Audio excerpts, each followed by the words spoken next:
Hi guys, எல்லாருக்கும் வணக்கம். So இந்த வீடியோவில் நம்ம என்ன பார்க்க போகிறோம் அப்படின்னு பார்த்தீங்கன்னா, டே 6 டைப்பிஸ்ட் கவுன்சிலிங் டிஎன்பிஎஸ்சி குரூப் 4 2018ல் டே 6 டைப்பிஸ்ட் கவுன்சிலிங் இன்றைக்கி முடிஞ்சிருக்குங்க.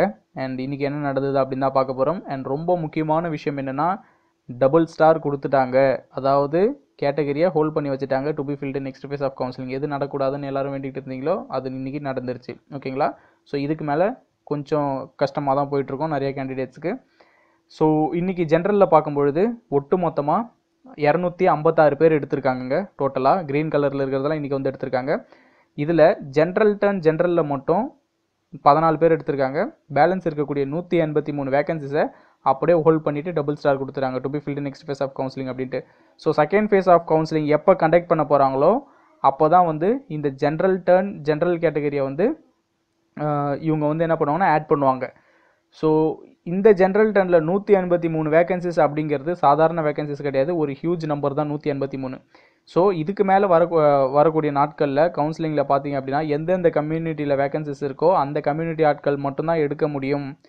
ஜென்ரல் அப்படிங்கிற ஒரு பொதுவான ஒரு கேட்டகரியில் யாருமே எடுக்க முடியாது. இந்த 183 நெக்ஸ்ட் ஃபேஸ் ஆஃப் கவுன்சிலிங்கில் ஃபில் பண்ண போகிறதா ஒதுக்கி வச்சுட்டாங்க. எப்படி ஜூனியர் அசிஸ்டண்ட்டுக்கு நடந்ததோ அதே மாதிரி தான் இப்பயும் நடந்திருக்கு. ஜூனியர் அசிஸ்டண்ட்டில் இந்த ஜென்ரல் டர்னை இந்த மாதிரி ஒதுக்கி வச்ச காரணத்தினால ஈவன் 160 எடுத்த கேண்டிடேட்டுக்கு வேலை கிடையாது.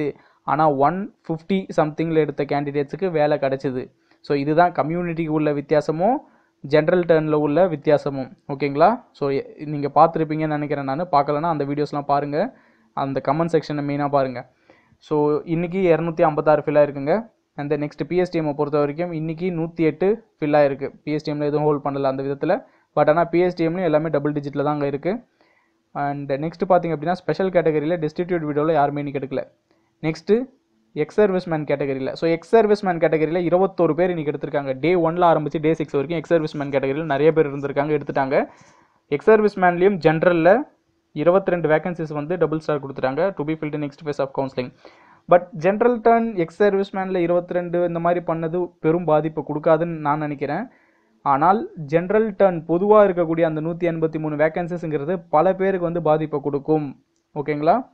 ஸோ 21 இன்றைக்கி ஃபில்லாக இருக்குங்க. இதில் நெக்ஸ்ட்டு பிளைண்ட் கேட்டகரியில் யாருமே எடுக்கல.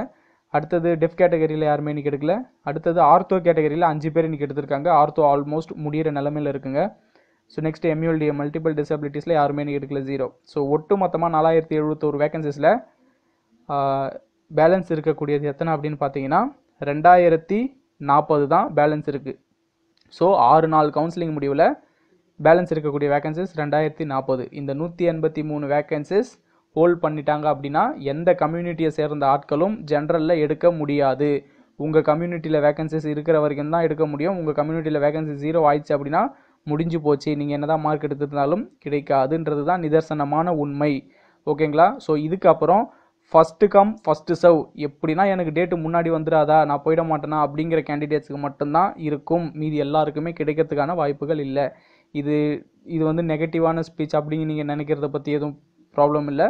பட் இதுதான் ஃபேக்ட். ஏன்னா ஜூனியர் அசிஸ்டண்ட்டில் ஒரு கேண்டிடேட்டுமே வந்து ரொம்ப ரத்த கண்ணீர் தான் வடித்தாங்க. அவ்வளோ பேர் அந்த கமெண்ட் செக்ஷனில் பார்க்கும்பொழுது எல்லாம் கதறாங்க. சார், நான் 1.5 வருஷமாக நான் படிச்சுட்டு இருந்தேன் சார். நான் 160 கொஷின் கஷ்டப்பட்டு அட்டன் பண்ணனானே எனக்கு வேலையே கிடைக்கல. அந்த ஆதங்கத்தெல்லாம் வந்து நம்ம சொல்லி புரிய வைக்க முடியாது. ஸோ என்ன சொல்கிறேன் அப்படின்னா, என்ன நடந்தாலும் நன்மைக்கே அப்படின்னு நினச்சி எடுத்துக்கோங்க. அண்ட் இன்னொரு விஷயம் சொல்கிறேன், செகண்ட் ஃபேஸ் கவுன்சிலிங் எப்போ வரும் அப்படின்னு கேட்குறவங்களுக்கு மறுபடியும் சொல்கிறேன். 2017 குரூப் 2A கேண்டிடேட்ஸுக்கு செகண்ட் ஃபேஸ் கவுன்சிலிங் கண்டக்ட் பண்ணாங்க. 2017 குரூப் 2A எக்ஸாம் வந்து முடிஞ்சு ஃபஸ்ட்டு ஃபேஸ் முடிஞ்சுது. அதுலேயும் சில வேகன்சிஸை ஹோல்ட் பண்ணி வச்சு செகண்ட் ஃபேஸ் கவுன்சிலிங் நாங்கள் கண்டக்ட் பண்ண போகிறோம் அப்படின்னு சொன்னாங்க. அண்ட் ஜென்ரலாகவும் செகண்ட் ஃபேஸ் கவுன்சிலிங் இருக்கும் அப்படின்னு சொன்னாங்க. யாரெல்லாம் கவுன்சிலிங் அட்டன் பண்ணாங்களோ குரூப் 2A 2017 டிஎன்பிஎஸ்சி ஆஃபீஸர்ஸ் இப்படி தான் சொல்லியிருக்கிறாங்க, இந்த மாதிரி செகண்ட் ஃபேஸ் கவுன்சிலிங் கண்டக்ட் பண்ணுவோம்ப்பா அப்படின்ட்டு. அந்த கேண்டிடேட்ஸ் கமெண்ட் பண்ணாங்க. நானும் அதை வீடியோவாக போட்டேன். பட் இன்னைய வரைக்கும் செகண்ட் ஃபேஸ் கவுன்சிலிங் கண்டக்ட் பண்ணலை. ஸோ அதையும் தெரிஞ்சுக்குங்க. ஸோ இதுக்கப்புறம் வேலை கிடைக்கிறவங்க கிடைக்காதவங்க யாராக இருந்தாலும் பாசிட்டிவாகவே எடுத்துக்கோங்க. எல்லாமே நன்மைக்கு அப்படின்னு நினச்சிக்கோங்க. ஓகேங்களா? ஸோ தயவுசெய்து இதில் எதுவும் நெகட்டிவாகவோ டிஸ்கரேஜாகவோ நான் எதுவும் சொல்லலை. இதுதான் ஃபேக்ட். இதை நீங்கள் புரிஞ்சுக்கணும் அப்படிங்கிறதுக்கு தான் சொல்கிறேன். என்ன நடந்தாலும் மனசை தளர விடாதீங்க. இதை அப்படியே என்ன பண்ணுங்கள், பாசிட்டிவாக மைண்டை வச்சுக்கிட்டு என்ன நடந்தாலும் சரி பரவாயில்ல அப்படின்னு போயிட்டே இருங்க. ஓகேங்களா? So thank you so much.